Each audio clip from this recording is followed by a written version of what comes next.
Olá, gente.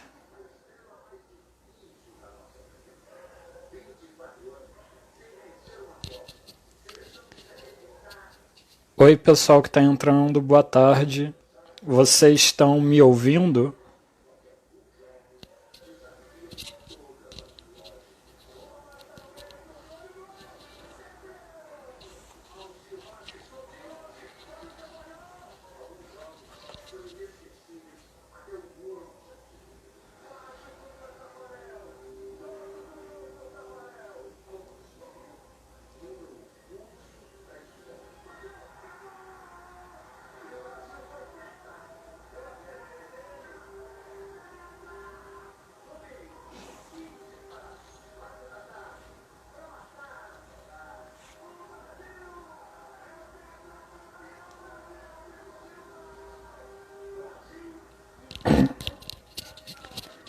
Estou vendo aqui que o professor entrou. Eu vou acioná-lo.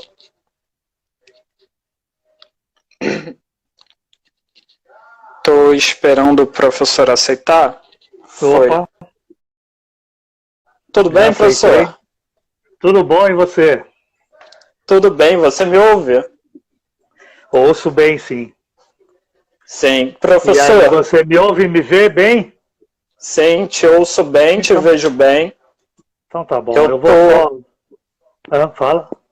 Eu estou improvisando aqui o suporte porque eu fiz uma pilha de livros e coloquei o celular no meio entre esses livros para conseguir deixá-lo assim paradinho, que eu não tenho um suporte bonzinho. Eu estou fazendo a mesma coisa, só que eu estou fazendo no computador. Sim. Professor, para mim você só vai ficar deitado, mas não é um problema não, porque eu deito o celular também. Tudo bem? Eu posso colocar ele em pé, se for o caso. Pode? Pode ser, então. Então vou tentar aqui. É que eu fiz todo... Pronto. Então, professor, muito obrigado por aceitar o nosso convite. Eu vou te apresentar. Vou passar o seu currículo. O professor Osvaldo Francisco de Almeida Júnior. Ele é bacharel em Biblioteconomia e Documentação pela Fundação Escola de Sociologia e Política de São Paulo, a FESP. Ele é mestre e doutor em Ciências da Comunicação pela Universidade de São Paulo, a USP. Atualmente ele é professor associado da Universidade Estadual de Londrina, a UEL, professor titular do Programa de Pós-Graduação em Ciência da Informação da Universidade Estadual Paulista Júlio de Mesquita Filho, a Unesp. O PPGCI da Unesp fica no campus da cidade de Marília. É professor colaborador do mestrado profissional da Universidade Federal do Cariri, a UFCA. É o mestrado profissional em Biblioteconomia. É o atual presidente da nossa Associação Nacional de Pesquisa e Pós-Graduação em Ciência da Informação, a ANCIB. É o mantenedor do site InfoHome, que é o www.ufage.com.br. E o professor vai falar com a gente sobre mediação da informação, sobre as interferências e a apropriação da informação. Professor, muito obrigado por aceitar o nosso convite. Pessoal que está assistindo, a gente está agora com 50 pessoas assistindo, professor. O número vai subindo um pouquinho no decorrer da live. Eu vou bloquear os comentários que estão aparecendo e te passo a palavra, professor. Ok, obrigado. Eu estou vendo que tá bem escuro aqui. Deixa eu só acender mais uma luz aqui. Talvez melhore um pouco. Talvez. Bom, em primeiro lugar eu queria agradecer o convite, né, que vocês me fizeram, que a comissão aí me fez. E dizer que eu fiquei muito feliz com esse convite, poder conversar com vocês e ter a oportunidade de poder passar um pouco das minhas reflexões, dos meus entendimentos, né? E depois parabenizar vocês também, porque essa iniciativa é muito interessante. Eu acho que em épocas em que a gente está encavernado, né? Outro dia eu vi eu vi alguém publicando o Platão dizendo para as pessoas, volta para a caverna, tal, que eu achei muito interessante, e eu passei a usar esse termo encavernado, porque eu acho que é um pouco por aí, né? A gente retornar à caverna, né? E nesses tempos que a gente está aí encavernado, a gente precisa utilizar esse tempo, de alguma forma, para poder integrar as pessoas, trazer as pessoas para um debate, para uma conversa, né? A princípio, quando vocês me convidaram, eu pensei em fazer algo muito específico de mediação, né? Todo ele em cima de mediação. Mas depois eu achei que a gente podia ter uma conversa um pouco mais informal, né? E eu trazer algumas discussões que elas vêm me acompanhando desde que eu era aluno de biblioteconomia. Desde aquela época, tem muita coisa que vem me acompanhando. Eu não perdi aquelas primeiras ideias, eu as modifiquei muito, muito, né? Mas eu não perdi as intenções que eu tinha naquela época. Então eu achei legal trazer isso para vocês aqui. Eu não vou trazer respostas, eu vou trazer mais questões, porque a gente, da academia, a gente vive em cima de questões, né? Quando a gente imagina que tem uma resposta, essa resposta, na primeira leitura que a gente faz, posterior àquele momento de certeza da gente, a gente descobre que não tem certeza de nada, né? Então a gente questionar. Quanto mais a gente sabe, mais questões a gente faz para a gente mesmo, né? Porque a gente vai fazer questões em cima de algo que até há pouco tempo era desconhecido para a gente. Então a gente não podia nem fazer questão, né? Então eu acho que nós, principalmente da academia, nós vivemos de questões, vivemos de questionar as coisas, né? Certezas, elas existem, mas elas são sempre ilusórias porque elas são momentâneas, né? A gente tem certezas momentâneas. Eu tava conversando até esses dias aqui sobre uma coisa que eu acho muito interessante. Eu gosto muito de alguns livros que falam sobre como era a vida das pessoas em outras épocas. Eu não sei se vocês conhecem, quem não conhece, é muito interessante ler. História da vida privada, são vários volumes, História da vida privada no Brasil, e eles contam como era a vida em determinadas épocas, desde a Idade Média, antes mesmo da Idade Média, né? E a gente vê, por exemplo, em momentos da história em que as pessoas, os médicos, usavam uma roupa preta para esconder a sujeira, né? Porque eles desconheciam como é que se transmitia, né, doenças, etc. Desconheciam, né? Era simplesmente falta de informação, falta de conhecimento, né? E muita coisa que hoje nós não conseguimos lidar é por falta de conhecimento. Então as nossas certezas, elas sempre são momentâneas, tá? Sempre. Então a gente vive de questionamento. A academia, ela devia estar sempre pensando, sempre colocando em pauta aquilo que já é dado como sedimentado, etc. Tá? Então, eu não estou aqui para explicar muito, eu estou aqui para trazer mais questões. É claro que eu as apresento como uma verdade, mas, como eu disse, é momentânea. Então, vocês podem e devem questionar sempre, né? Eu vou fazer uma coisa que eu gosto muito, que é trazer a minha biografia aqui. Mas eu não vou trazer quando eu nasci, nada disso. Eu quero só trazer a minha biografia acadêmica para vocês. Eu sempre fui muito ligado à área de cultura. Desde garoto, eu sempre fui muito ligado à área de cultura. E sei que esse era o meu caminho de vida, era a cultura. Então eu escrevi, ainda escrevo poesia, eu escrevi peça de teatro, eu escrevi contos, eu escrevi crônica, histórias infantis, eu trabalhei muito com isso porque era o que eu gostava. E eu fiz muito teatro amador, né? Fiz mais de 15 anos, eu fiz teatro amador. E aí eu fiquei até com medo na época de arriscar minha vida em teatro, porque eu não queria ser ator, eu queria ser diretor, e trabalhei esses 15 anos como diretor, não como ator, e se a vida já era ruim para os atores, imagina para os diretores, né? Era muito complicado. E eu fiquei com muito medo, e eu caí na biblioteconomia, né? Eu digo que a biblioteconomia me escolheu, não fui eu que a escolhi. Eu caí na biblioteconomia por acaso, eu queria fazer sociologia, já todas as inscrições por vestibular estavam fechadas, e aí eu cheguei na sociologia e política para me inscrever no vestibular de sociologia, estava fechado, mas ele disse, ó, aqui em cima tem o curso de biblioteconomia no andar de cima, que está aberto, as inscrições estão abertas para o vestibular. Eu fui lá ver o que era isso, né? Então, como todo mundo que caiu na biblioteconomia por acaso, eu também me perguntei que porra é essa, né? O que é isso, biblioteconomia? Mas como eu lia muito, eu achei que era um campo.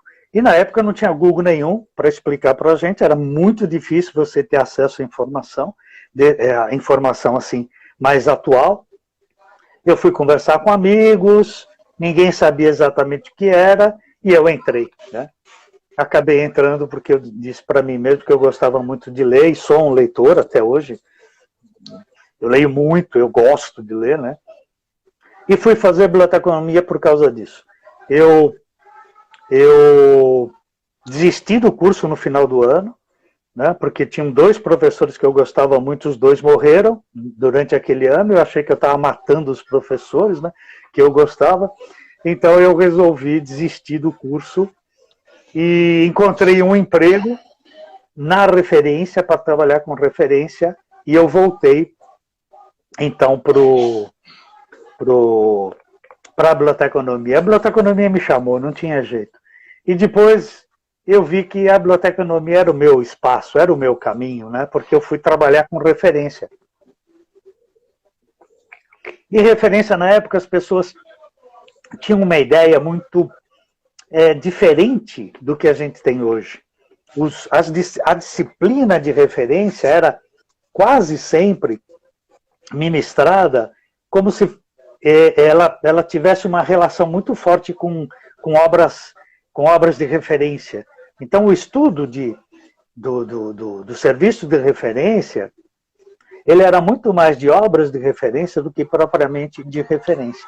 E essa referência que a gente estuda hoje, né, ela é bastante diferente do que a referência que eu estudava naquela época. A gente nem tinha material, não existiam muitos livros escritos, os livros estrangeiros não vinham para cá, a gente não tinha acesso, era muito difícil, e a referência era aquilo, a gente não sabia exatamente como lidar com referência, né? Aí veio aqui para o Brasil um livro interessante, que era o Introductions to Reference Work, que é do Katz e Katz, né? Eram 2. E esse livro foi muito, para mim, foi um livro que abriu muito a ideia, né, de como se trabalhar com referência. Mas a referência, ela nunca teve um suporte teórico. Né? A referência, o que tem, se vocês pegarem os livros de referência, vocês vão ver isso, o que tem são metodologias de ações, né? Mas não um suporte teórico, isso não existe. Né? Aí eu comecei a pensar em trabalhar, em trazer, por isso que eu contei a minha biografia acadêmica, né? Eu pensei em trazer todas as atividades culturais que eu gostava e desenvolvia para dentro da biblioteca. E eu não conseguia. E não conseguia por quê? Porque as pessoas diziam para mim que atividade cultural em biblioteca não existe. Aí a pergunta é, como assim? Não existe. Se você pensar qual é o objeto da área é a informação registrada. Ora, se a informação é registrada, tudo aquilo que acontece num determinado momento e você não tem como registrar, isso não é de interesse da biblioteconomia. Por exemplo, vou fazer teatro na biblioteca. que as pessoas falavam? Isso não é de interesse da biblioteconomia, não faz parte do objeto da biblioteconomia. Por quê? Porque só faz se você gravar. E eu puder, de alguma maneira, inserir no meu acervo e recuperar, essa é uma palavra que eu quero trabalhar já, e eu puder recuperar a hora que eu quiser. Só que teatro, ele existe no momento. Se você gravar uma peça teatral, ela passa a ser um vídeo, ela não é mais teatro. Ela passa a ser outra coisa. O mesmo acontece, na época eu sempre me questionei, né? As pessoas diziam assim, biblioteca escolar tem que trabalhar com hora do conto. Mas como assim hora do conto? Se a hora do conto ela não for registrada, como é que eu trabalho com hora do conto se ela não faz parte do objeto da área? Né? Até hoje, as pessoas falam, não, as bibliotecas públicas, bibliotecas escolares têm que trabalhar com hora do conto. Como assim, né? Se ela não faz parte do objeto da área, como é que eu vou trabalhar com ela? E a minha preocupação desde aquela época foi dar respostas a isso. Né? Como é que eu posso integrar todas essas ações, todos esses trabalhos culturais dentro de um espaço, biblioteca, um equipamento informacional, e sem que eu fira essa ideia de um objeto registrado. Isso eu não consegui, eu tive que ferir o objeto registrado, é isso que eu vou conversar um pouco aqui com vocês também. Tá? Bom, eu comecei a pensar um pouco em alternativas, então, desde aquela época eu sempre trabalhei com ideias alternativas, né, para a área. E essas ideias alternativas, elas sempre vieram, porque se você pensar historicamente, se a gente pensar historicamente, a área da biblioteconomia, ela sempre esteve muito mais voltada para preservar do que para disseminar. E que preservar é importante, claro, ninguém nega, né? Mas a gente mais preservava do que a gente disseminava. Mais importante era e continua sendo preservar do que disseminar. Né? E essa ideia de disseminar, de preservar, é preservar o quê? É preservar o conhecimento humano. Mas que conhecimento humano? Né? É preservar o conhecimento humano de uma determinada classe social, que são os dominadores. É isso que a biblioteca sempre fez. A biblioteca sempre preservou o conhecimento oficial, conhecimento historicamente oficializado, que é o conhecimento das classes que dominam. Né? As classes dominantes, elas fazem história, essa concepção, né? Elas fazem história, as classes dominadas, não. A classe dominada, ela precisa preservar a história que ela tem, é o folclore, né? Como se ela não fizesse história cotidianamente, a todo momento, todo mundo está fazendo história, mas é passada a ideia de que quem faz história é uma determinada classe social, e é essa classe social que a gente preserva. Então você diz assim, qual é a melhor música? A melhor música é a música clássica. Por que a melhor música é a música clássica? Quem disse isso? Quem determinou isso? Né? Essa determinação de o que é melhor em termos artísticos, o que é uma arte superior, né? O que é uma cultura superior, ela é dada. Né? Ela é dada por interesses de classe social. Né? Essa preservação é tal, até hoje a gente usa um termo que é transferência de informação. O que é transferir? Transferir é passar para outra pessoa. Então você impede ou não motiva a pessoa a refletir, a pensar sobre aquela informação. Então eu transfiro, né? Ou eu recupero. A pessoa pediu, eu recupero e passo para ela. Recupero da onde? Da onde que eu estou recuperando essa informação? Do meu acervo, que contém o conhecimento daquela classe social. Você está vendo como eu reproduzo uma situação social? Né? Bom, Eu tinha muita coisa para dizer aqui, antes, né? Eu anotei aqui uma série de coisas, mas não vou fazer isso não, né? Mas a gente já teve, historicamente também, muitas tentativas de quebrar isso, de quebrar. Então, por exemplo, nos anos 60, 50, 60, nós tínhamos a ideia de bibliotecas que fossem alternativas à biblioteca pública. Então, eram as bibliotecas populares, eram as bibliotecas, os centros de documentação popular, centros de documentação e informação popular, bibliotecas que eu chamei depois de bibliotecas alternativas. Por que alternativas? Porque elas eram ou tentavam ser alternativas à biblioteca pública tradicional. E eu chamei de bibliotecas alternativas. Então, eu coloquei aqui só para vocês terem, a biblioteca alternativa gera alguns termos. E eu comecei a trabalhar mais com esses termos, né? Então, a biblioteca subversiva, biblioteca guerrilheira, o bibliotecário subversivo, o bibliotecário guerrilheiro, a biblioteconomia subversiva, a biblioteconomia guerrilheira. A biblioteconomia alternativa, então, essa biblioteconomia guerrilheira, é uma biblioteconomia que se contrapõe a uma concepção tradicionalista, calcada em uma experiência histórica preservada, mantida, defendida, disseminada, imposta e reproduzida, que não se alterou apesar das transformações da sociedade. Essa é uma ideia, e como a gente está conversando aqui, eu nem vou trabalhar com ela porque não dá para mostrar isso para vocês.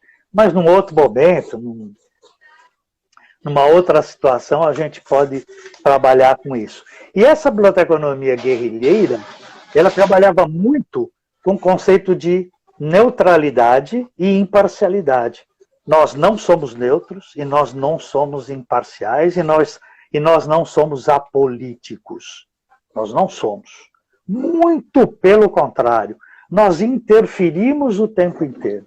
O tempo inteirinho a gente está interferindo. A gente interfere na pesquisa do nosso usuário, a gente interfere no que ele vai conseguir buscar em nossos acervos, isso a gente interfere, e muito. E por que a gente interfere? Porque, por exemplo, a gente não tem dinheiro para comprar tudo. Então, eu sou obrigado a selecionar. Eu tenho que selecionar aquilo que vai compor o meu acervo. E quando eu seleciono, isso é um ato eminentemente político. Eu vou determinar o que é de interesse do meu usuário. Eu determino. Porque esses estudos de usuários, a maioria que existem, eles são estudos de uso e não de usuário. A gente nem sabe quem são esses caras. A gente quer saber se ele usa a biblioteca e quanto ele usa, em que momento ele usa, mas não quem é ele de fato. Qual é a necessidade informacional dele, o interesse informacional e os desejos informacionais. A gente não trabalha com isso, né? Até porque não há puro necessidade informacional, não há interesse informacional, não há desejo informacional puro. Não há. Né? Nós estamos sempre vinculados àquilo que a sociedade está, ou qual que é o interesse da sociedade também. Né? Eu não consigo ter interesses isentos e puros. Não há isso, não há como. Né? Bom, então essa imparcialidade ela não existe. Nós interferimos o tempo inteiro. Né? E nós somos políticos, sim. Né? Quando eu gosto de uma imagem, quando eu fui professor de referência há muitos anos, de serviço de referência há muitos anos, e eu gostava muito dessa imagem. Né? Quando a pessoa chega para trabalhar, ela não pendura os seus preconceitos, né, na porta da biblioteca e entra para trabalhar isento desses preconceitos. Não é, não. Quem vai trabalhar em biblioteca atendendo o público ou em qualquer um dos serviços meio da biblioteca, qualquer um, você carrega os seus preconceitos, sim. Você leva esse preconceito para o seu trabalho. E ele vai estar presente o tempo inteiro, por mais que você queira ser profissional. Eu posso ser profissional, mas os meus preconceitos estão lá, latentes. E eles se fazem, eles aparecem, eles surgem. Eles estão lá, basta uma pequena faísca, né? E eles estão lá presentes, os preconceitos todos, né? E eles estão... as pessoas dizem muito, vamos seguir o que fala a Unesco para as bibliotecas públicas, né? O manifesto da Unesco, né? A biblioteca tem que atender a todos sem preconceito. É verdade, né? Eu acho que esse é o ideal, mas o bibliotecário, ele tem que saber que se ele tem preconceito, esse preconceito acompanha e está presente nas suas ações. Ele precisa ter consciência disso, ele precisa estar o tempo inteiro se perguntando como é que ele se relaciona com a sociedade e com os usuários dele lá, né? Bom, deixa eu pular algumas coisas aqui, porque me falaram 40 minutos, né? Isso. Bom, então, o fazer na biblioteconomia, ele não é neutro. Tá bom? A biblioteconomia, ela não é neutra. Veja as imagens. Eu lembro de uma imagem, que era uma imagem bastante interessante, que as pessoas, quando se referiam ao fazer do bibliotecário, quando eu estudei era assim, os professores falavam muito isso, que era como, sei lá, um sacerdócio, né? Era uma abnegação, era um sacerdócio. É como se você tem que estar aberto para todos, você precisa ajudar, cooperar. E essa ideia de ajudar e cooperar, ela está presente. Se vocês pegarem os textos da área, os textos da área falam uma coisa, mas os documentos da área falam outra. Eu acho que isso daria uma boa pesquisa. Até eu gostaria de fazer, mas não dá tempo, né? A gente não tem tempo nem de ler direito as coisas da nossa área, imagina, né? Outras coisas. Veja como é interessante. Você pega o Código de Ética do bibliotecário. Você vai olhar o Código de Ética, ele diz o que é que faz o bibliotecário. O bibliotecário apoia, o bibliotecário ajuda, o bibliotecário contribui. São só verbos que deixam o profissional no segundo plano. Não tem um verbo, ele decide, ele toma decisão. Não tem. Se vocês olharem, vocês vão ver. E quando os documentos da área, eles se referem ao profissional, eles se referem dessa forma. Nós ajudamos a ciência, nós cooperamos, é sempre um verbo de subserviência. São verbos de subserviência. Isso é um problema muito sério, isso fica claro nos textos, né? Então a gente fala uma coisa, mas os textos, a gente escreve uma coisa e faz outra, né? Porque os textos da área, não estou falando dos textos acadêmicos, os textos das pessoas que trabalham em biblioteca, esses podem até falar outra coisa, mas os textos que definem a área, eles dizem outra coisa, né? Bom, E o que a gente fez então? A gente sempre viveu só transferindo informação. O nosso objetivo era até a transferência. O nosso objetivo era só até o acesso da pessoa à informação. Só até o acesso. Passou do acesso, não nos interessa mais. Porque o que a gente quer? Nós queremos alimentar com documentos o nosso usuário. Nós queremos alimentar com documento. Eu dou o documento que ele pediu. Acabou. Mas ele era o documento apropriado, né? Ele se apropriou do conteúdo daqueles documentos. O que ele fez com isso? Bom, aí já não é da nossa alçada, já não nos cabe perguntar isso, nem nos preocupa isso. Então, a biblioteconomia sempre trabalhou até o acesso. Só para vocês terem uma ideia, né? O serviço de referência, que é quem trabalha com o usuário, ele só surge no final do século XIX.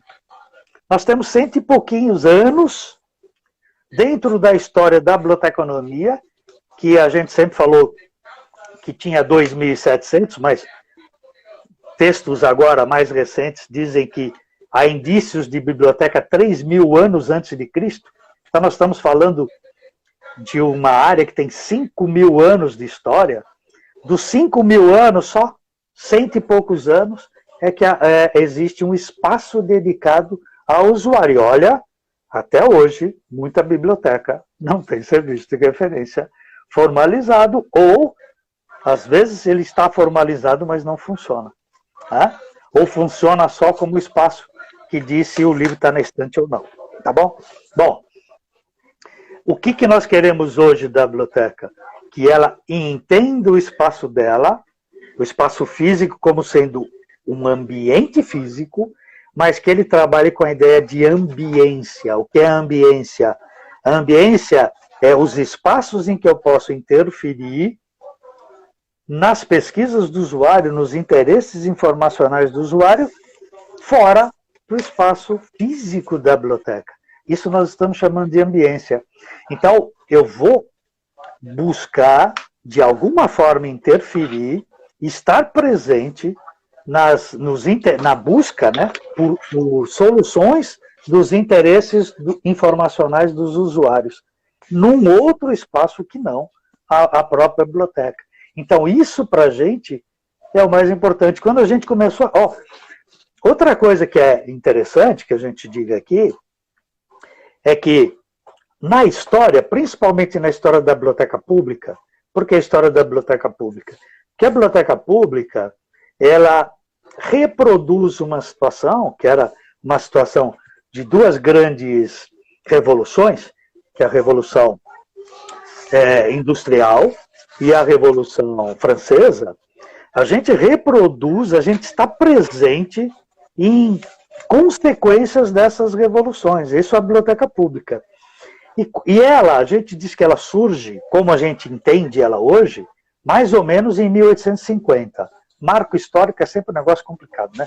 Mas mais ou menos em 1850 ela vai surgir. Essa biblioteca pública com essa configuração que a gente tem hoje. E essa biblioteca pública, além das revoluções, ela também traz com ela aquelas ideias do século XV, né? Final do século XV, o nascimento da imprensa, daquele tipo de imprensa, né? No Ocidente, e ela se vale também daquilo. Tanto é que na missão do bibliotecário, do Ortega Gasset, ele diz isso. O bibliotecário hoje, o perfil do bibliotecário hoje é aquele que nasce lá com o surgimento da imprensa. Por isso que hoje, até hoje, o bibliotecário é muito relacionado a livro, né? É muito relacionado a livro. Não só a população entende assim, como o próprio bibliotecário entende assim, né? Até existe essa confusão, né, até hoje. Quando essa biblioteca ela surge, a biblioteca pública, ela exige mudanças na biblioteconomia. Final do século XIX, surge um monte de coisa na biblioteconomia. Surge a CDD, final do século XIX. Vai surgir o arranjo relativo, vai surgir o catálogo coletivo, vai surgir o serviço de referência, vai surgir a ALA, American Library Association, e os congressos da ALA, vai surgir a primeira revista de biblioteconomia, tudo no final do século XIX. Século XIX, final dele, é revolucionário para a área. Tá? Não é bem o que a gente queria, mas é revolucionário para a área. E essa biblioteca pública, ela começa muito ligada à educação. Tanto é que até hoje as pessoas pensam em biblioteca como ligada à educação. Ela começa assim, que ela começa no bojo do pleito por acesso de todos à educação livre e gratuita. Depois ela tem, no começo do século XX, ela tem uma função, ou responsabilidade, eu gosto mais do termo responsabilidade, uma responsabilidade cultural, mas a cultura vista como erudição, né? Era essa cultura. Não é a cultura num conceito mais antropológico.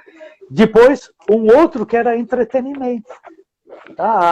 A biblioteca era vista como entretenimento. Ali prestava livros e tal, né? E a gente só vai ter uma responsabilidade informacional no final dos anos 60, 1960 e começo dos anos 1970. Ali que começa a função informacional da biblioteca pública, que coincide, por exemplo, com o próprio nascimento da ciência da informação, não é? Ciência da informação nos anos 60? Exatamente, a gente está exatamente no mesmo momento, as coisas se confluem, né? Parece que não, parece que surge do nada, não surge do nada não. Tá? Bom, por que eu estou falando tudo isso? Porque as coisas, elas se imbricam. Quer dizer, a ideia de mediação não surge do nada. Não é alguém chegou e falou, eu acho que a gente podia discutir mediação. Não, ela não surge do nada. Ela surge historicamente, né, de todas essas discussões que já vinham antes, existe um momento em que ela pode explodir. A ideia de bibliotecas populares, tal, ela vem nos anos 60, 70, principalmente nos anos 80, ela explode. Né? Os anos 90 ela cai, porque a gente vem com o neoliberalismo aí que destrói tudo. Né? A ideia de que os Fukuyama da vida, né, não tem mais história, não tem mais ideologia, não existe nada disso, só tem uma saída. Né? A gente sabe que foi assim, é esse neoliberalismo difícil, né, da gente lidar. Isso é os anos 90, e a gente começa a retomar, né, uma visão mais social nos anos 2000. E a mediação ela só poderia surgir aí. Tá? Eu propus, eu tenho mais uns 5 minutinhos aí, né? Então eu propus que a gente então trabalhasse com mediação, a mediação vindo como substituta, não do serviço de referência e informação, mas da falta de teorias, que eu falei, de lacunas que existiam no serviço de referência e informação. A mediação vem buscar suprir essa falta. Né? Então, e ela aí começa a ser muito mais abrangente, que a mediação é muito mais abrangente que só o serviço de referência e informação. A gente tem uma mediação que é explícita, que é essa que eu vejo, que acontece no serviço de referência, e a gente tem uma mediação que é implícita, que ocorre em todo o fazer dos equipamentos informacionais. Em todo fazer, todo ele. E eu acho que a gente não trabalha com informação. Tá? Porque a informação ela vai se construindo. Para mim, informação é um construto. Tá? Na hora em que um produtor, vamos usar esse termo, que é o termo muito da literatura. Na hora em que um produtor ele tem um conhecimento que ele vai explicitar, então, um conhecimento explícito que ele vai exteriorizar, esse conhecimento vira informação. Né? É isso que diz a literatura. Aí essa informação vai passando pelo equipamento informacional até ser disseminada. O que eu estou propondo que essa informação ela vai sendo construída, ela vai recebendo significados. Aliás, ela já sai com significado, ou significados, na hora em que ela é produzida. Ela é produzida com significados. E aí ela vai recebendo significados, e ela não só vai recebendo significados, como ela vai se abrindo. Né? Ela não é a única, ela não é a mesma, ela vai se abrindo. Né? E vai sendo recebida de várias formas. Então, eu gosto de chamar essa informação que a gente trabalha de proto-informação. E o que é essa proto-informação? É uma quase-informação, uma talvez informação.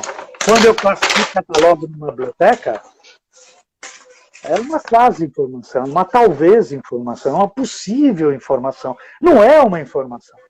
Tá? Ela está em construção.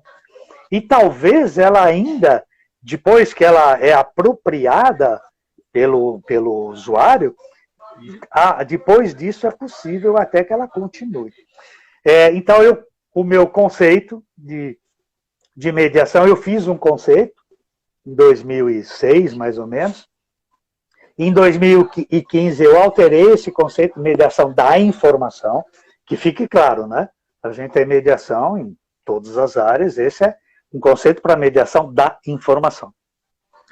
Então, eu trabalhei como sendo uma ação de interferência realizada em um processo, tá vendo? Não acontece neste momento, ela acontece num processo, por um profissional da informação, senão a gente vai longe, e na ambiência de equipamentos informacionais, não especificamente no ambiente, mas na ambiência, aí direta ou indireta, consciente ou inconsciente, singular ou plural, individual ou coletiva, visando a apropriação de informação que satisfaça, parcialmente, de maneira momentânea, uma necessidade informacional, gerando conflitos e novas necessidades informacionais. Só para terminar, eu queria dizer duas coisas. Primeiro, nós não temos, olha só, nós não temos poder sobre as informações. Nós não temos. A pessoa que fala, não, eu não sou bobo, né, ninguém me passa a perna, eu verifico toda a informação. Não é verdade. A gente se apropria de informação consciente e informação inconsciente. Talvez a maior parte, talvez não, com certeza a maior parte das informações que a gente se apropria são informações inconscientes. E essa informação, se vocês pegarem, por exemplo, tem alguns livros que trabalham com manipulação da palavra, existe um do Philippe Breton, que chama Manipulação da Palavra, que trabalha exatamente com isso. Você manipula a palavra de forma emocional. E quando você lida com o emocional, você deixa o racional de lado. Então, isso. E um último item. Toda informação, ao contrário do que a gente sempre defendeu, ela não tira dúvidas, não. Ela cria dúvidas. É a informação que gera dúvidas. Ela não resolve as dúvidas. E ela, mais do que isso, ela cria conflitos na pessoa. A pessoa, ela recebe uma informação que gera conflito dentro dela. E para tentar resolver esses conflitos, ela tem que se reorganizar. Então, eu falei de mediação, mas eu quis trazer de onde ela vem, né?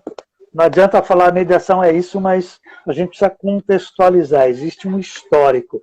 E eu tentei trazer rapidamente, tá bom? Então, acho que meus 40 minutos já se esgotaram. Professor, nossa, é sempre muito bom te ouvir. Ouvi-lo é uma grande experiência de aprendizado. Fez aqui várias anotações, não vou nem sintetizar a sua fala, porque a gente recebeu várias questões aqui no privado, que eu já vou passar para o senhor. Ok. Então, vamos lá, para otimizar o tempo, a gente ainda tem cerca de 17 minutos de live antes do Instagram acabar com o nosso tempo, porque a gente tem 1 hora certinho. Ah, tá bom. A primeira pergunta... Não, professor, mas tudo bem, qualquer coisa a gente fecha essa live com 60 minutos e abre uma nova depois. Porque estão chegando várias perguntas aqui para o senhor. A primeira delas pergunta assim: a apropriação da informação sugere como um termo de poder que o bibliotecário corre o risco... Calma aí, a apropriação sugere como um termo de poder que o bibliotecário corre o risco de praticar nas suas unidades de informação? Bom, a apropriação, ela sempre existe. A apropriação, ela sempre existe por parte do usuário. E essa apropriação, ela tem interferência, como tudo. Ela tem interferência. O nosso grande problema é não confundir interferência com manipulação. E essa separação de interferência e manipulação é uma separação tênue. A gente precisa estar sempre atento, de forma que a gente não tente manipular as pessoas, mas interferir na pesquisa dela, né? Essa é a ideia. Mas esse poder que o bibliotecário tem, sempre teve, né? Nós sempre tivemos esse poder, o poder de escolher o que é que vai ser preservado Quer poder maior que isso? Né? A segunda pergunta, ela pergunta como os bibliotecários podem fazer mediação da informação neste momento de isolamento social. Olha, outro dia eu tentei fazer um pequeno vídeo, né, falando um pouco sobre isso, né, sobre não como fazer, né, porque aí cada biblioteca tem suas características, né, mas uma ideia, que eu acho que é ideia básica, é se utilizar daquilo que as pessoas estão usando sempre. E o que é que as pessoas estão usando? Celular. Então não adianta eu tentar trabalhar com computadores se a maioria das pessoas não tem computador. Né? Outro dia a gente estava discutindo sobre EAD nos cursos de graduação e pós, né? Como uma possível alternativa, se é possível. Eu não gosto, eu gosto de aula presencial, né? Mas há momentos em que isso é até imprescindível, né? E aí você começa a questionar, você vê pesquisas que já foram feitas em que nem todos têm essa possibilidade. A pessoa às vezes tem um computador, ele tem acesso à internet, mas é um acesso baixo, com problemas, né? Então ele não pode ter uma disciplinas em casa. Então é a mesma coisa, eu acho que a gente tem que usar aquilo que a população está usando. Então como é que eu chego até a população? Hoje, neste momento, é tentar trabalhar em cima de celular, né? Eu não vejo outra alternativa. E nos anteciparmos às pesquisas deles. Isso eu acho que a biblioteca tem que fazer, já devia estar fazendo há muito tempo, né? Oferecer serviços que não sejam presenciais, né? Porque cada vez mais as pessoas têm dificuldade de se deslocar até a biblioteca. Tá? Acho que é por aí. O que você acha das mediações tecnológicas da informação quando o algoritmo escolhe qual tipo de informação vemos e qual não vemos? A gente vai ter que... Eu sempre trabalho com um texto, né, em que ele discute o Google, né, e como o Google oferece informações, né? Então, quando eu quero fazer uma pesquisa, eu vou ao Google, né? O Google, ele não tem informação nenhuma, ele só te remete, né, a locais, sites que têm a informação que você pediu. Ele é referencial, ele não tem informação nenhuma. Então, ele se utiliza de sites que já existem, não é? E como ele faz isso? Essa é a grande discussão. Quais são quando eu faço uma pesquisa, quais são os sites que ele indica lá na frente, né? Como é que isso se dá? Então, esses algoritmos todos, né? Como é que isso se dá? Ele diz que é via uso, né? Quanto mais se usa, mais esse site vai subindo e vai aparecendo nas primeiras colocações. Se for isso, e se a gente aceitar que isso é plausível, eu acho que não, mas vamos dizer que seja plausível, mesmo assim, o que eu estou fazendo? Eu estou oferecendo para a pessoa o mesmo sempre. Né? Então, se eu coloco um site em primeiro lugar porque ele é muito usado, eu vou fazer com que ele continue sendo muito usado. E isso é um problema muito sério. Mas isso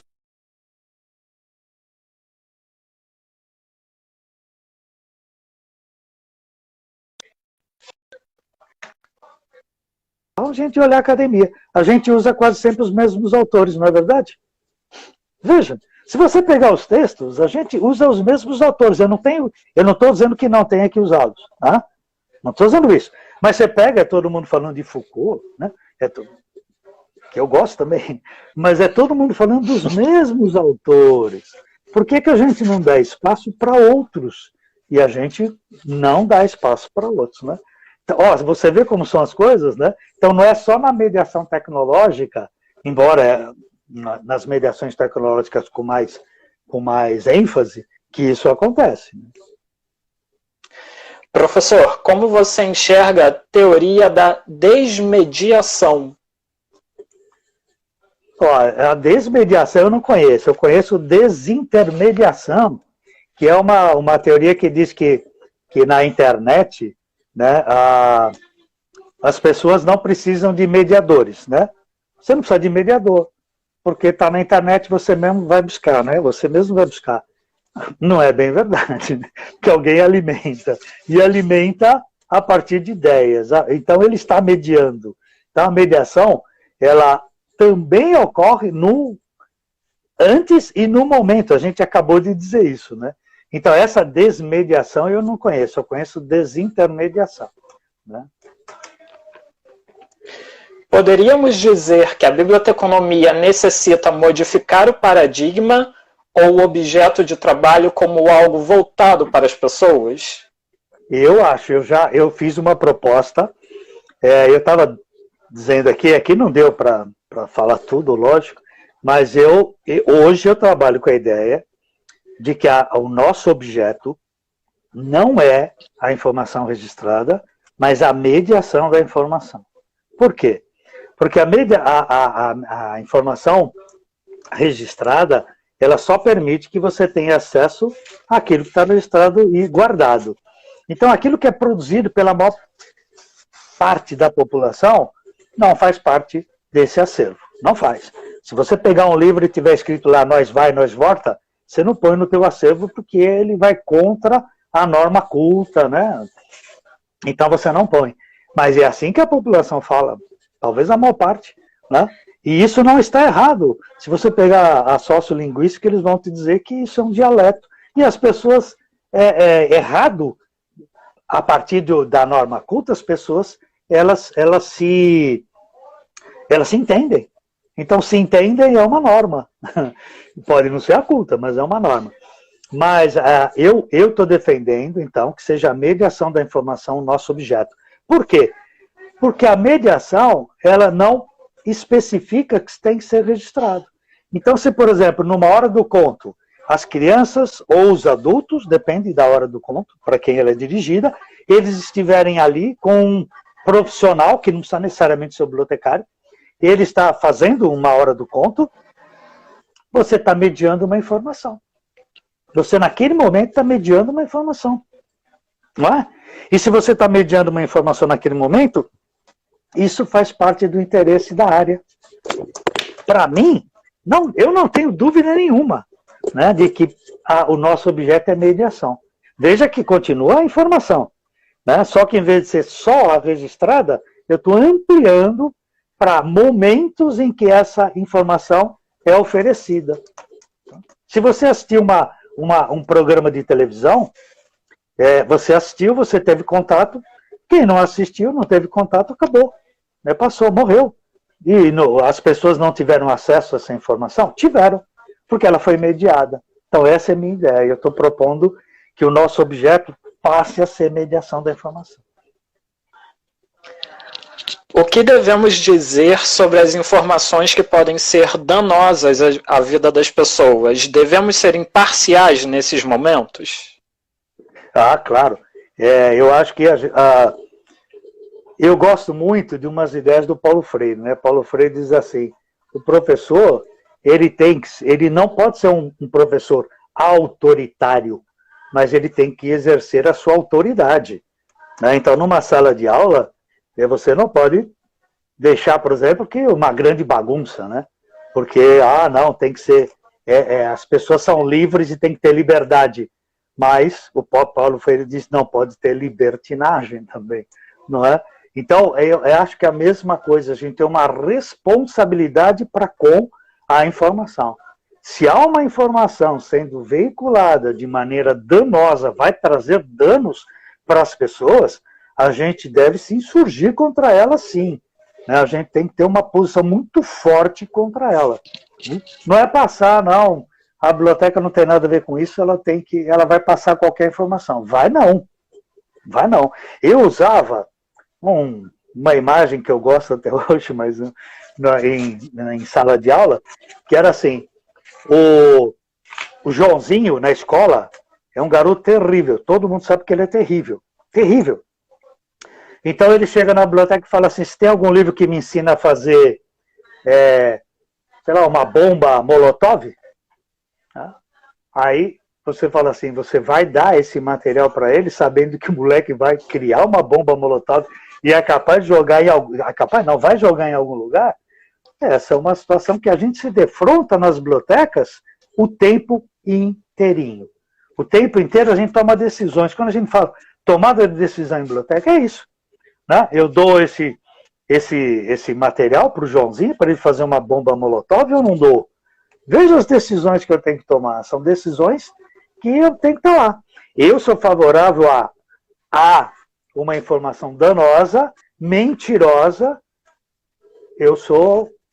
Nós temos que tomar uma atitude frente a ela. Professor, eu estou vendo aqui no meu relógio que a gente tem ainda 4 minutos nessa live. Eu acho que dá tempo de fazer mais uma pergunta aqui ainda, antes de encerrar essa. Tá professor, como o senhor vê o papel do bibliotecário como mediador da informação em tempos de desinformação? Aí que tá. Esse é o momento em que vai deixar claro para a sociedade qual é o nosso papel. Não é? Eu defendo que as bibliotecas, eu estou falando especialmente das bibliotecas públicas aqui no caso, é um espaço de resistência. E de um espaço de resistência informacional. Quando a mídia comercial não passa determinadas informações, nós somos obrigados a passar. E infelizmente, isso a biblioteca nunca teve muito. Por exemplo, durante os anos... durante a ditadura, principalmente nos anos 70, né, foi a pior delas, a fase de 70, 74, Médici foi o pior momento da ditadura, existiam muitos jornais nanicos, né? A gente chamava de jornais nanicos. Então era o Movimento, Opinião, Bondinho, eram vários, né? Jornais nanicos, que eram jornais de oposição. E esses jornais, eles não tinham uma tiragem muito grande, claro, era muito difícil ter propaganda, ninguém queria fazer. Bom, só que as bibliotecas nunca recolheram, se recolheram, foi caso especial, né, isolado, mas as bibliotecas não recolheram esse material. Esse material não existe à disposição. Talvez hoje, né, com a internet, isso seja mais fácil, mas não existia. Então, se você vai fazer uma pesquisa, você não tinha.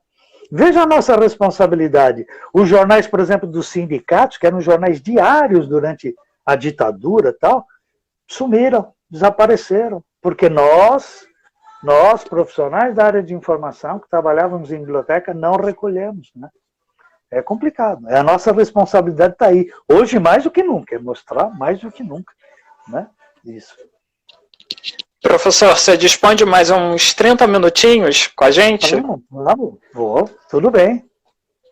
Eu vou encerrar essa live então, professor, e vou abrir uma nova. Aí vai ser no mesmo esquema de outra. Eu vou te convidar para assistir. Pessoal que está assistindo essa live, por conta do tempo do Instagram, eu vou fechar e vou abrir uma nova. Voltem com a gente que tem mais 7 ou 8 perguntas ainda para o professor que vão gerar um debate bem interessante. Professor, 20 segundinhos. Tá bom.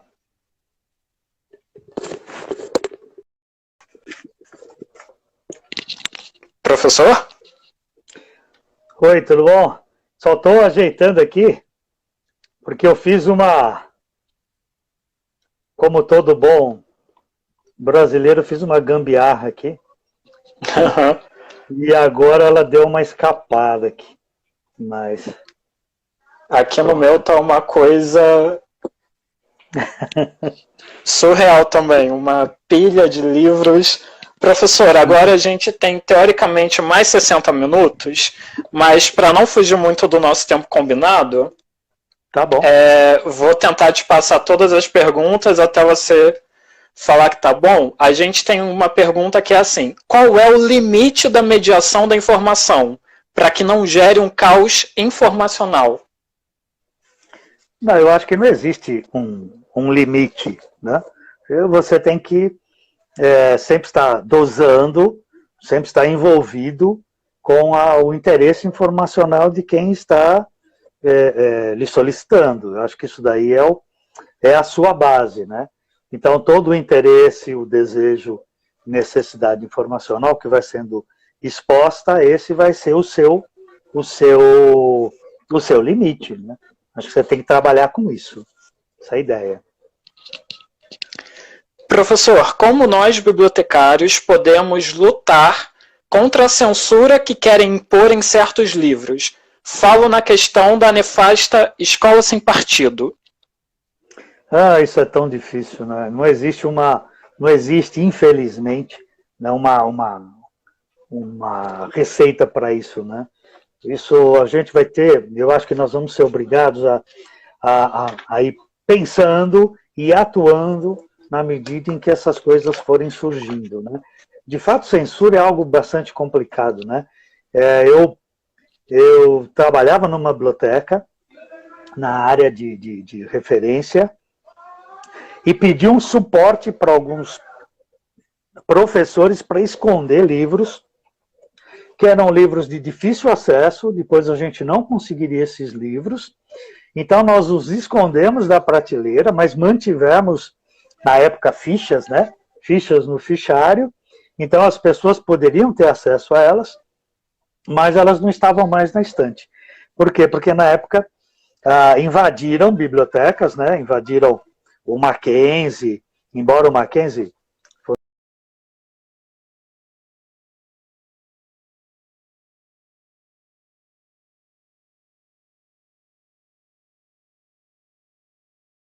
fosse muito mais assim de direita tal, mas eles invadiram a PUC, né? Então, algumas bibliotecas foram invadidas e livros foram levados, né?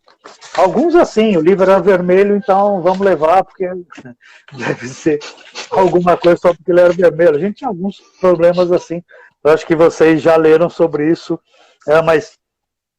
E nós escondemos livros com a ideia de não permitir que esses livros eles pudessem ser levados. Essa foi a nossa proposta. Só que a gente não tinha o que fazer, né? Porque nós podíamos contestar, só que era proibido você ir para as ruas, nós podíamos utilizar alguns mecanismos, mas era bastante complicado, muito difícil, né? Foi um momento que eu vivi, foi um momento traumatizante, né? Você sentir de mãos amarradas, por isso que quando as pessoas pedem, muita gente pede aí a volta, né, dos militares, gente, essas pessoas não sabem nada do que era viver naquela época, né?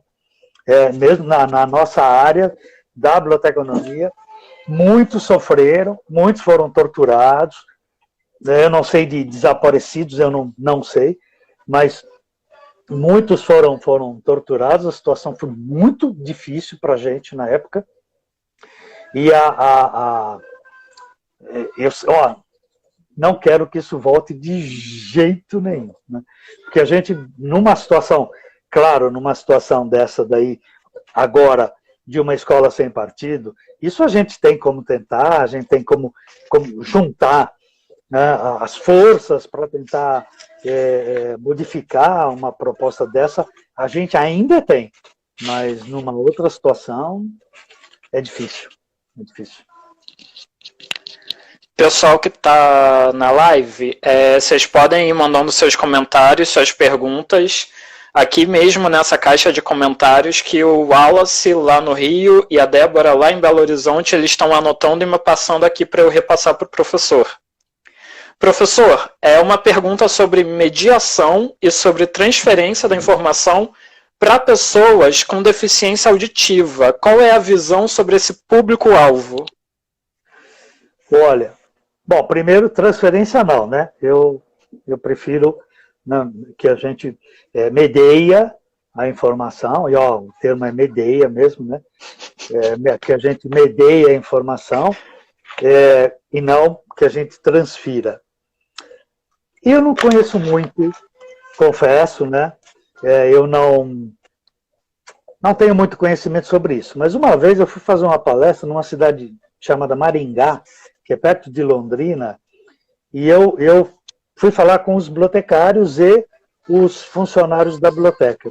E eu vi que tinha uma menina que, quando eu estava apresentando lá, estava na minha fala, ela se voltava para a mãe, né, e ela fazia sinais Libra, né, em Libras, e eu achei fantástico, uma criança devia ter 9, 10 anos, não mais que isso, e eu percebi que a mãe, né, que tinha alguns problemas auditivos, né, que tinha problema auditivo, não ela. E aí, quando acabou, eu fui conversar com a menina. Eu achei genial aquilo, muito legal, eu fui conversar com a menina. E eu conversei, perguntei, ela falou, é minha mãe, e minha mãe trabalha aqui, então ela pediu que eu viesse.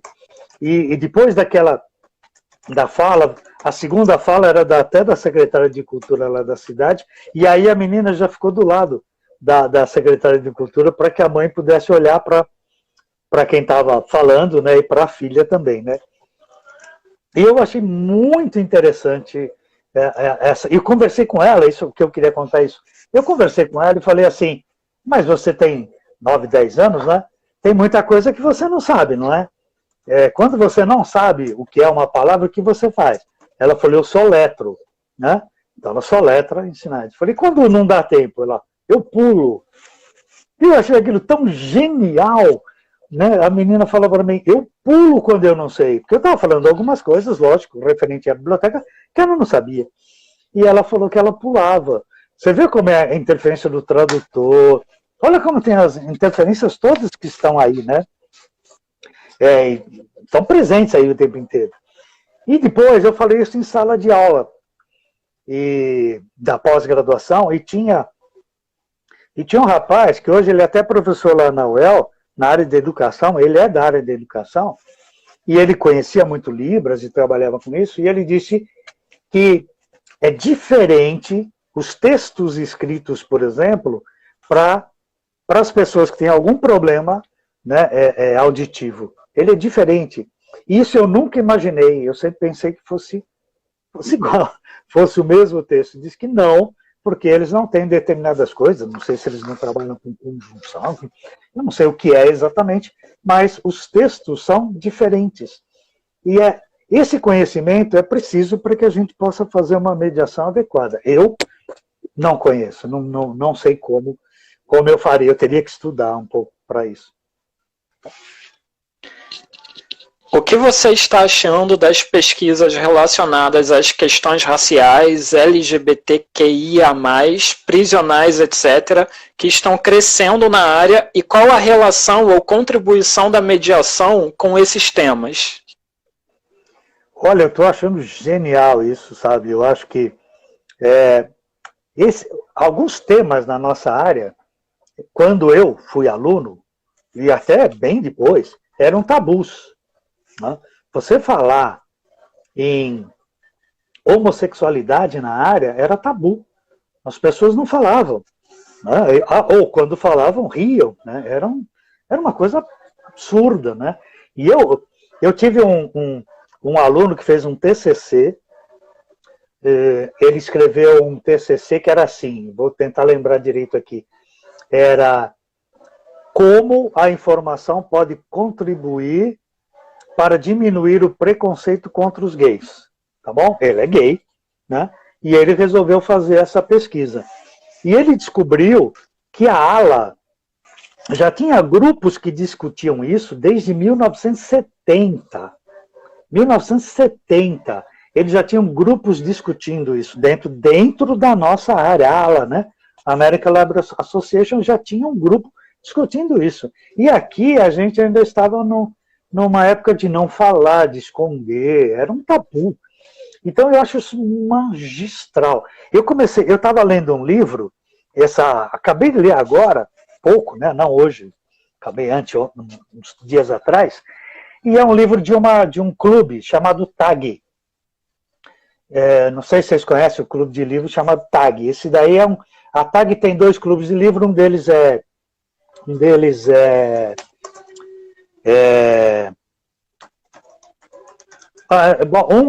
São de livros são indicados, tá bom? E aí, esse livro, esqueci o nome. Eu vou ver aqui. Mas eu só queria pegar aqui um material para mostrar para vocês, para falar para vocês. Fica à vontade, professor.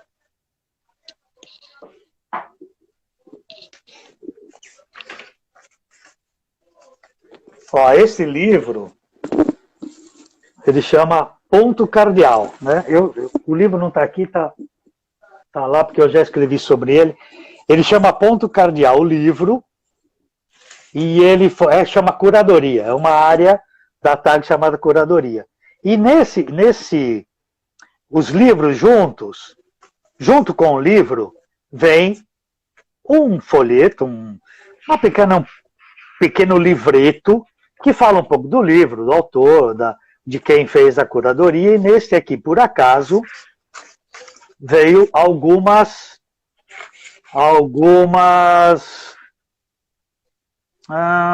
depoimentos, né? Achei aqui.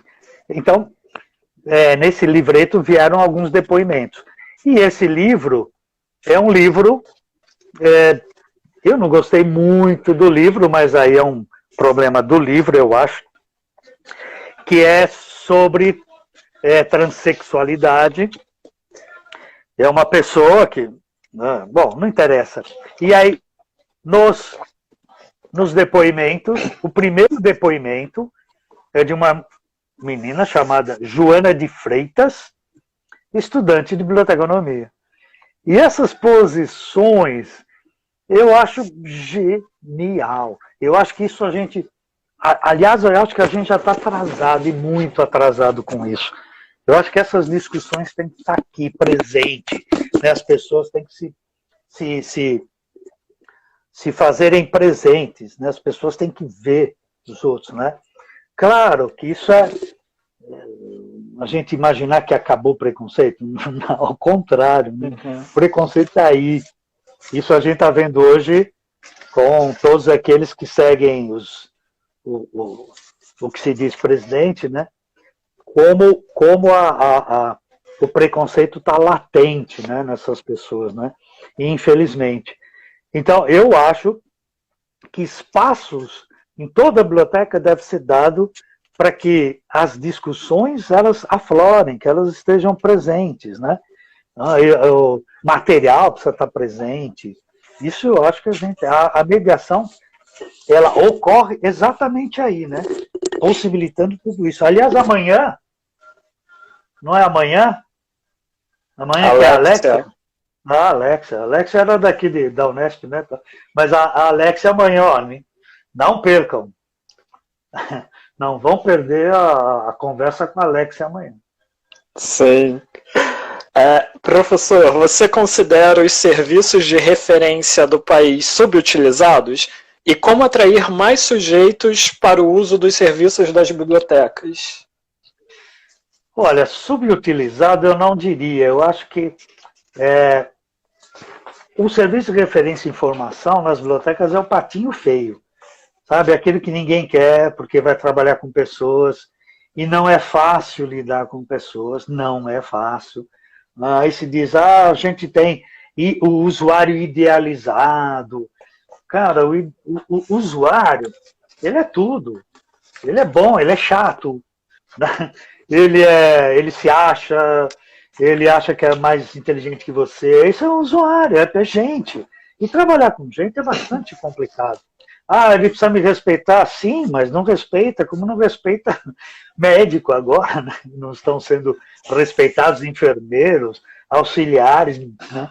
Em hospitais não estão sendo respeitados. É isso, eu acho que o serviço de referência, ele sempre foi o patinho feio e as pessoas não queriam trabalhar nele. Era um segundo plano de trabalho. As pessoas sempre acharam que o núcleo duro, ainda falam isso, né? O núcleo duro da área é o processamento técnico, né? É toda a organização da informação. Também é o núcleo duro, mas também o serviço de referência, a parte de disseminação, é núcleo duro, é onde a coisa acontece. né? Não adianta eu ter toda uma informação organizada, se na hora em que eu vou passar essa informação, eu não tenho nada organizado, qualquer um pode fazer. Antigamente as pessoas pensavam assim, põe qualquer um na referência, né? As bibliotecas públicas de São Paulo, da cidade de São Paulo, teve época, por falta de pessoal, em que colocava qualquer pessoa. Qualquer um, a pessoa não se deu bem na escola, vem trabalhar, vem para a biblioteca. E ficava atendendo na biblioteca sem condição nenhuma, sem preparo, sem nada. Então, na referência, pode ser um estagiário. Bibliotecas universitárias trabalhavam assim. Então, eu não acho que elas são subutilizadas. Eu acho que elas precisam, dentro da área, ter uma visão melhor. A gente precisa ter um outro olhar para o serviço de referência. Professor, eu vou fazer um bloco com 3 perguntas, porque elas se complementam. O que o senhor pode dizer sobre os currículos dos cursos de biblioteconomia? É a primeira. Aí tem o PPP dos cursos, estão de acordo com a atual realidade? E tem uma terceira que é, a formação de profissionais da informação no Brasil tem apresentado a mediação da informação como centralidade nessa formação? 2 pedidos de avaliação de currículos e uma mais específica de mediação nos currículos. Eu precisaria dar um histórico aqui, mas eu vou tentar ser muito sucinto. Primeiro, quando surge os cursos de biblioteconomia, eles vão surgir na Biblioteca Nacional, né, eles vão surgir depois a FESP, que é em São Paulo, né, a segunda, e cada uma com uma característica. A do Rio de Janeiro era muito ligada à França, né? Uma concepção francesa. A de São Paulo, uma concepção americana. E essa concepção americana, por uma série de fatores, até porque o curso era bem aberto. A do Rio de Janeiro foi inicialmente só para formar pessoal para a Biblioteca Nacional.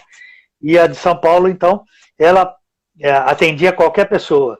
Então, as pessoas de outros estados vieram, se formaram em São Paulo e voltaram para os seus estados e levaram a concepção americana para os seus estados. Então, isso ocorreu, tá? Só que quando a profissão é regulamentada, aí o curso passou a ser superior. E o curso era de 3 anos. Ele ficou como 3 anos até 1982 a 84. Por que 82 a 84? Porque houve uma mudança, né? E as escolas tinham esses anos, de 82 a 84, para se adaptarem a esse novo perfil. E o perfil dizia que tinha que ser 4 anos. Tá bom? Só que existiam diretrizes. Essas diretrizes, na verdade, não eram diretrizes, eram currículos em que se dizia quanto que tinha de cada área, de cada matéria, de cada disciplina. Era um horror, a gente dizia que a gente vivia amarrado, e vivia mesmo. Tá? Em 98, acho que tem uma mudança grande. Em 98 vem as diretrizes. As diretrizes, elas liberam em quantidade, mas ele determina o que tem que ter. Mas são diretrizes. E eu acho muito mais interessante, porque uma diretriz, ela possibilita que você crie um PPP, né? Que você crie um PPP específico para aquele curso e para aquela realidade, né? Por exemplo, você vai ter um curso em São Paulo, Rio, Minas, talvez algumas capitais, que vão estar voltados também e muito para a área de gestão, né? Porque tem muita biblioteca e empresa. Em outros estados pode não ter isso, né? Vai ter numa quantidade menor, então isso tem que se refletir no currículo, no currículo e no PPP. Para você montar um currículo, o que você vai fazer primeiro? Qual é o perfil do profissional que eu quero criar? Então, primeiro você diz isso. Eu quero criar um profissional bibliotecário que atue em biblioteca pública, biblioteca escolar, papapá. Eu vou criando esse perfil. A partir daí, eu vou determinando habilidades, atitudes. A última coisa que eu faço, a última, é criar tal que chamava antigamente grade, né? Hoje nem matriz é mais, hoje a gente chama desenho, né, curricular. Esse é o termo mais atual, é o desenho curricular. É a última coisa que a gente faz, né? E aí, por quê? Porque você vai criar esse desenho curricular com base no seu PPP. E as diretrizes de 98, elas permitem que você faça isso, desde que você atenda aqueles itens que estão lá, que não são itens que amarram, não engessam você. Tá, eu não gosto muito da palavra gesso, porque eu estou engessado aqui, mas eles não te engessam de jeito nenhum, tá bom? E te permitem construir um currículo, um PPP primeiro, um currículo depois, com base, né, no que lhe interessa. Então, esse é um dado, né?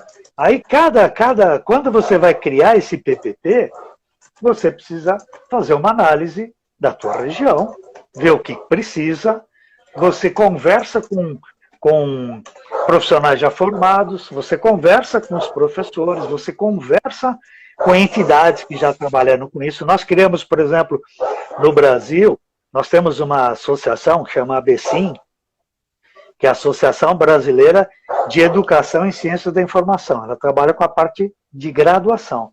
E a ABCIM antigamente chamava BEBD. E durante a BEBD, nós começamos a trabalhar com o Mercosul. Então, hoje, nós temos uma diretriz até diferenciada em função de discussões com o Mercosul. Então, ó, você vê, nós temos uma preocupação também mais latino-americana. Não, latino-americana, vai, porque não tem ninguém lá de cima. A gente chegou até a Venezuela, só que participou. São mais da América do Sul, né? Essas diretrizes. Olha, não é fácil montar um PPP. É muito complicado. Quando a gente chega no currículo, no desenho, bicho, aí porque tem professor que diz assim, eu dou aula de classificação, eu preciso de 6 módulos. Então tem classificação 1, 2, 3, 4, 5, 6. Aí você fala, pô, não dá para você dar uma enxugadinha, né, trabalhar só com 4, e aí permitir que a gente possa trabalhar com classificação. Não, eu preciso. É muito complicado. Aí tem gente que fala, não, vamos incluir psicologia, filosofia, sociologia, vamos. E aí chega uma hora que é impossível, você precisaria de 10 anos para fazer um curso de biblioteconomia. Então, é muito difícil. Tem uma coisa difícil para a gente fazer, montar, é o PPP, depois toda a estrutura chega até. Tem um livro que é muito interessante, que, olha, é difícil de achar esse livro, ele é da UEL, foi escrito por uma professora, contribuição de vários professores de lá, e ela conta como o currículo de 1997 da UEL foi construído. É um livro inteiro contando como foi, as respostas que se teve. Para quem trabalha com isso, ele é um livro até básico, mas é difícil de achar.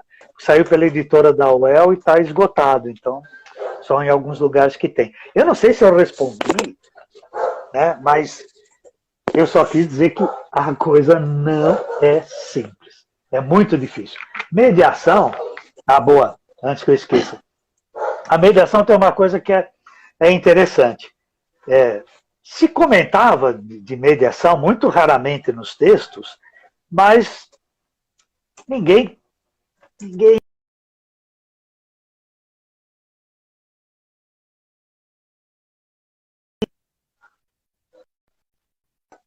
discussão de mediação da informação, o Brasil é pioneiro.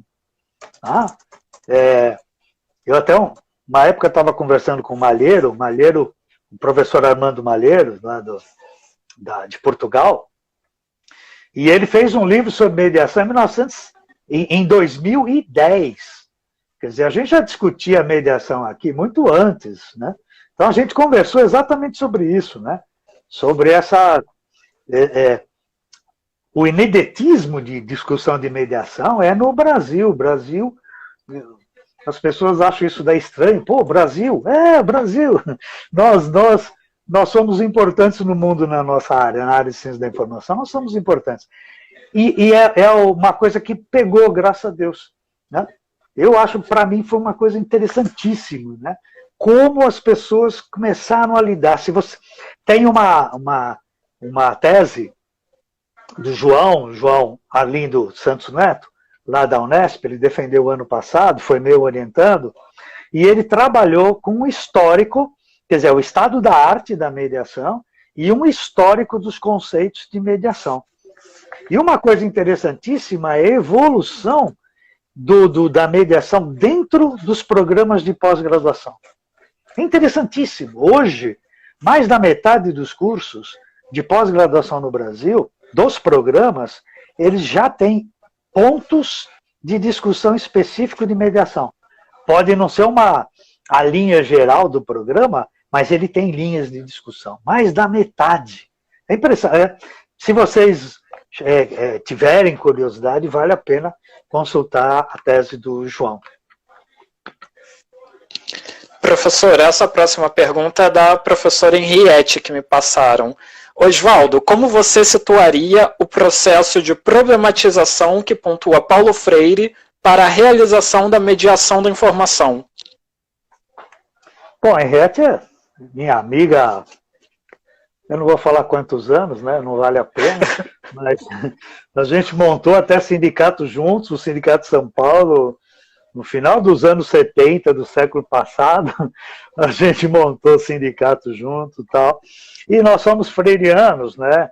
Eu também sou freiriano, eu também trabalho com as ideias do Paulo Freire, e as ideias de Paulo Freire, elas estão presentes na base da mediação, né? Nós partimos de uma ideia, por exemplo, de que você constrói o seu conhecimento. É você que constrói, individualmente. Você tem o seu conhecimento, mas você só consegue construir esse conhecimento em relação aos outros e o mundo. Não há como. Né? Então você tem um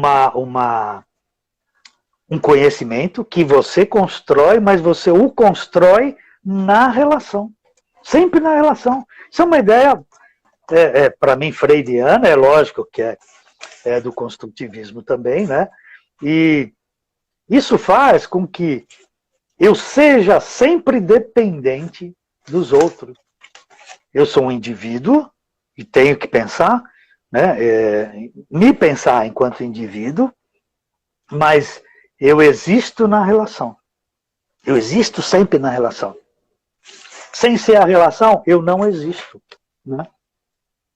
O Paulo Freire, ele também trabalhava com uma ideia, quando ele começa, por exemplo, a lidar com a alfabetização de adultos, ele diz o seguinte: como é que eu vou alfabetizar alguém sem me utilizar do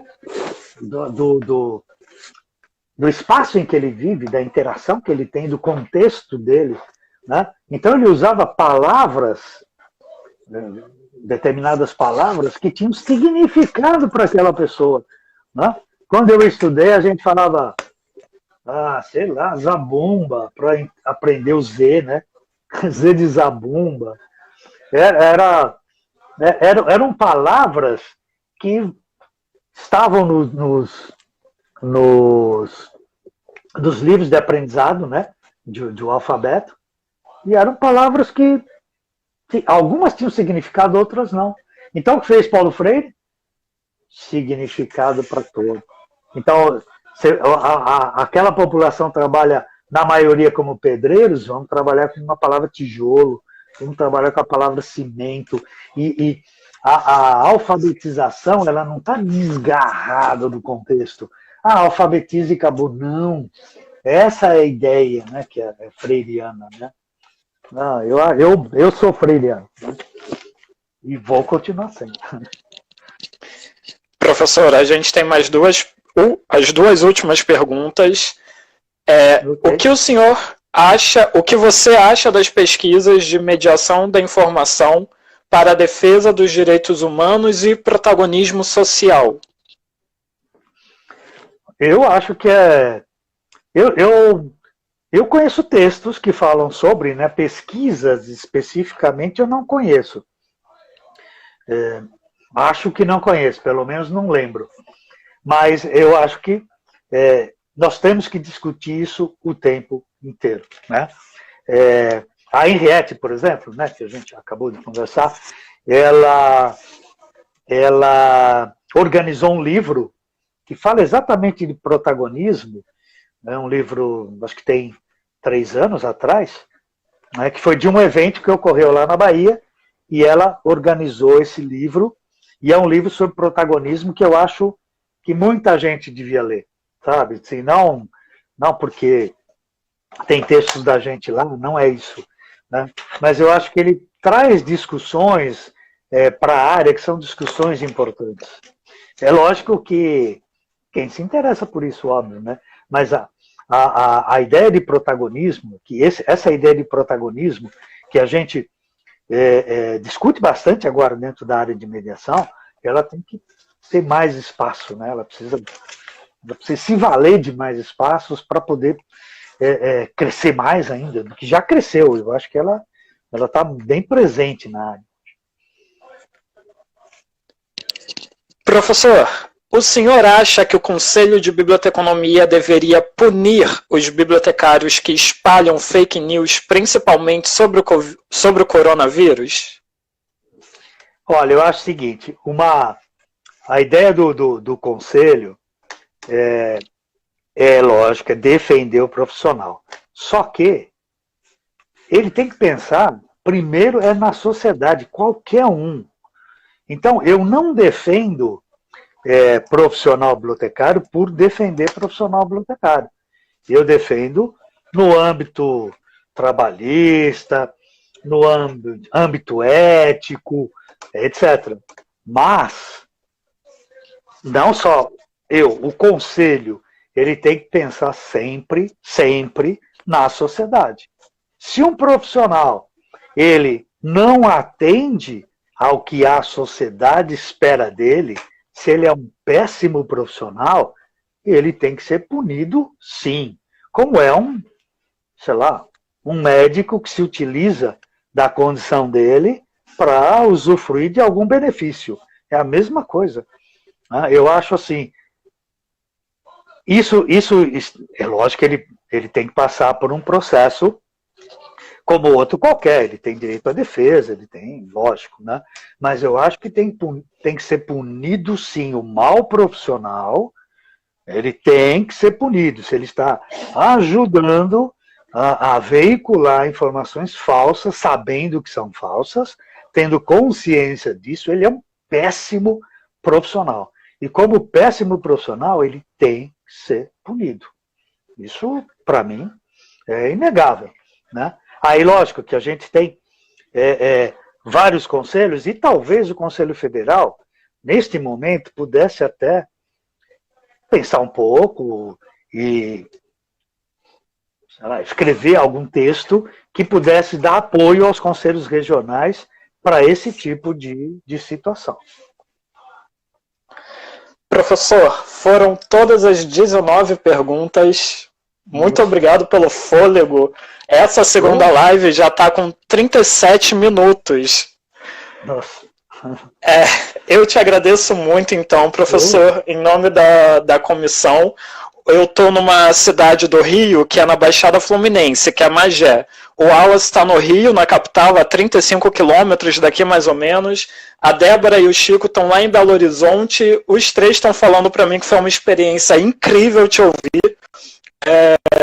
Muito obrigado por topar participar disso com a gente. E a gente sempre pergunta, você tem alguma palavra final, alguma coisa que você queira falar, uma mensagem? Fica à vontade. Não, é só dizer que eu gostei muito de participar, né? Quando vocês me falaram, eu pensei, olha, vai ser uma experiência muito legal, né? Porque a experiência que a gente tem é em cima, sei lá, de outros tipos, né, de participação, e essa participação eu imaginei que seria legal, e agora eu vi que ela se concretizou, é legal mesmo, né? E eu só queria deixar aqui para que a gente pensasse bastante, né, sobre a nossa posição como profissionais, né? Não só profissionais bibliotecários, mas como alunos de pós-graduação, como professores de pós-graduação e graduação, né? Eu acho que a nossa responsabilidade social, ela não se restringe só ao âmbito da nossa área de atuação, né? Mas ela deve ser muito mais ampla, né? Uma vez, só para completar, nós saímos da associação lá de São Paulo, de bibliotecários, com uma faixa para Direta Já, e a gente ia se encontrar na Praça em frente ao Teatro Municipal, para que a gente fosse encaminhado os bibliotecários para a Praça da Sé. E a faixa tinha 6 metros, né? E só tinham 10 bibliotecários. Só 10 bibliotecários. E aí a gente, lógico que a gente se meteu no meio de outros, porque aí ninguém sabia quem era quem, e aí os 10 bibliotecários foram até a Praça da Sé, e depois, quando passou isso, eu fiquei muito triste com a ausência dos profissionais, e aí eu comentei com alguns amigos, né? E aí uma pessoa disse para mim, não, peraí, eu estava lá na Praça da Sé, só que eu não estava com os bibliotecários, eu estava com o meu sindicato, que eu atuo no sindicato. Aí outro virou para mim e falou, não, peraí, eu estava na Praça da Sé, só que eu estava no movimento das mulheres. Né? Então eu comecei a ver que muitos bibliotecários lá, muitos bibliotecários na Praça da Sé, só que não estavam com associação. Cada um estava atuando dentro daquilo que ele acha que era prioritário. E está certo, está correto. Né? Então nós não somos só, a gente só não atua nesta área, a gente vive em sociedade e a gente tem que se mostrar, não só na nossa área também, mas a gente tem que estar presente em tudo que está acontecendo aí na sociedade. Tá bom? Então é isso. E eu agradeço muito, né, e parabenizo vocês por essa iniciativa. Né? Muito obrigado, professor. Todo mundo que está aqui, eu não sei se você consegue ver os comentários. A professora Henriette até acabou de comentar que era estudante de biblioteconomia, estava com você e a associação. A gente está tendo vários comentários de colegas, eu consigo identificar alguns colegas da Bahia, colegas do Ceará, aqui do Rio mesmo, de Minas. Muito obrigado a todo mundo que assistiu as 2 lives, a gente teve um público muito bom.